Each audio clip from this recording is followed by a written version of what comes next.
Hold on, ready? All right, go. Yeah, now what was your question? Okay, now that you have seen the property, what are your thoughts and what are you going to do? Or what do you think our next step should be?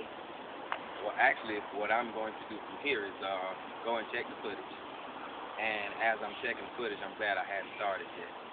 I'll double check to see how the roofing works, since the water's a problem, and go from where we can put the gardens and so forth and so on. So I'm going to sketch and render and have something that I can actually show and write up an outline for some plans. Okay, so right now you're thinking of what, as far as the two buildings we saw in the front, what were your plans or suggestions to do with that? Well, actually, the ones in the front that were being suggested to be commercial spaces. One is a coffee shop, one is the cyber center. Mm-hmm. Also, a restaurant or bistro to facilitate the vegetables, or to be able to sell the vegetables here fresh as they do in Florida. You know, the best seafood is fresh out of the water, so that would be a good pitch. And I guess just get the area ready or sketch it out so that it welcomes, because that's what everybody see when they come down MLK. So being that'll be the first thing. It kind of needs to have something to set the stage. Okay, and you were looking in the back of the building at for drainage purposes or regarding the trees. What do you suggest we do with all the trees and the acres that are in the back? A lot of the trees can stay. Some need to go because they're either leaning or close to power lines.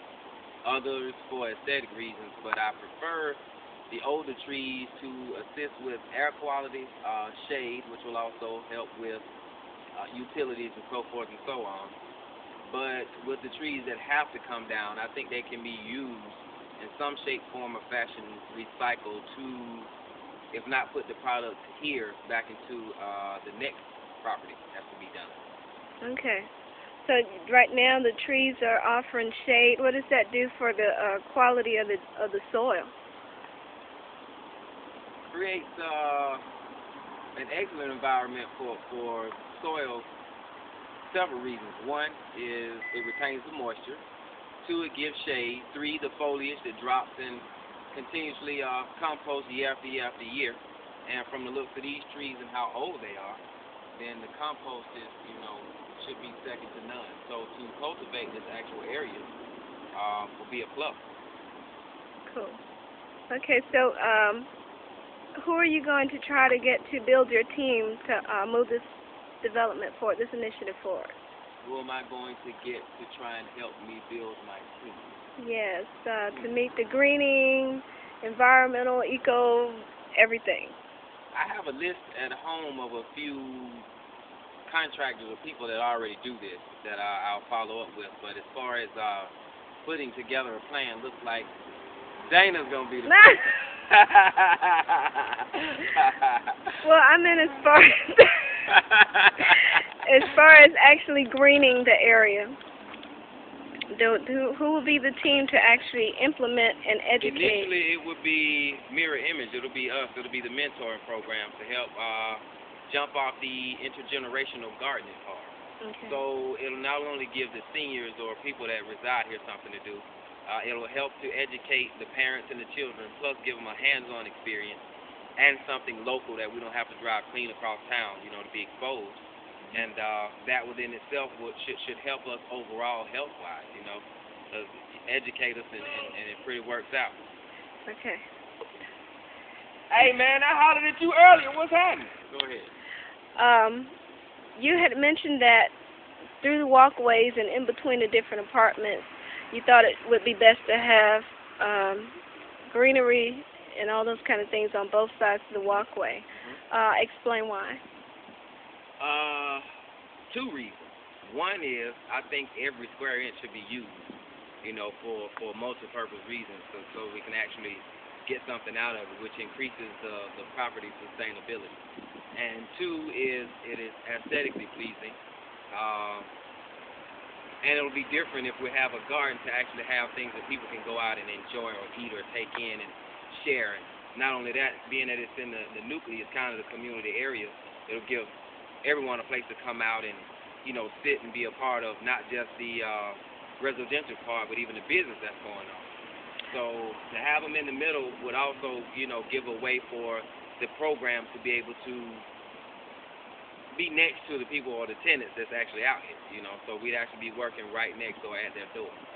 Well, the problem has always been the perception that people that live in low-income areas do not put value on the whole impact, the whole meaning behind going green or urban gardening and things like that, and usually it's because of a breakdown in communication as far as education goes. How do you plan on helping them increase their value on their environment, on their surroundings, to taking better care of their own neighborhood and things like that? Well, two things I know from actually being from this area is everybody wants to own something. So I guess that's the biggest thing, and the reason why they do, activities legally and illegally. Everybody wants a part. But to hold them personally responsible because they put something in, then they want something out.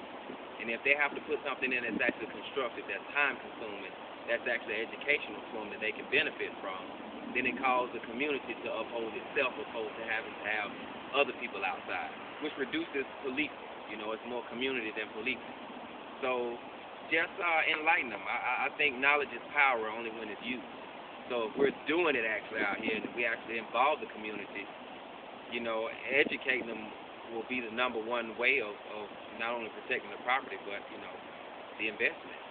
So how would this work with the Next Steps chapter that we're starting at Adamsville? I think this is the groundbreaker. This is showing people what life should be in Adamsville. This is bringing the creme de la creme back to where it can all work. To be here and it being mentioned in the meetings that Fulton Industrial, which is the transportation industry, is the number 2 hub next to the airport. Mm-hmm. Then why isn't it work and residential and people driving here? So for it to be accessible, for it to be groundbreaking, for it to be where it is, I think it is a diamond in the rough. Okay. And the chapter, the kids how will they play a part in making this happen? Well, the fact that the children go to different schools and would actually be involved, they take pride, and that is known through not just the mentoring program, but even the summer camp that I have. And the more that they grow the things and take part in it and get a chance to see it and they eat it and realize how healthy it is and can actually read for themselves and say that this is too much and make their own decisions, kids want to be grown. They want to make their own choices. They want to be independent. So we just have to give them the right things to be independent about, the right tools to make the choices for, things that are actually going to benefit them instead of hurt them. So just like there's the music in the music industry, if they're going to listen to rap and watch videos, it just should be some station or some music that facilitates educational rap or educational video. So you don't change who you are or what you do. You can only change how you do what you do. So we can't change the people. All we can do is bring something here to bring about change forward. Cool. All right. Right for the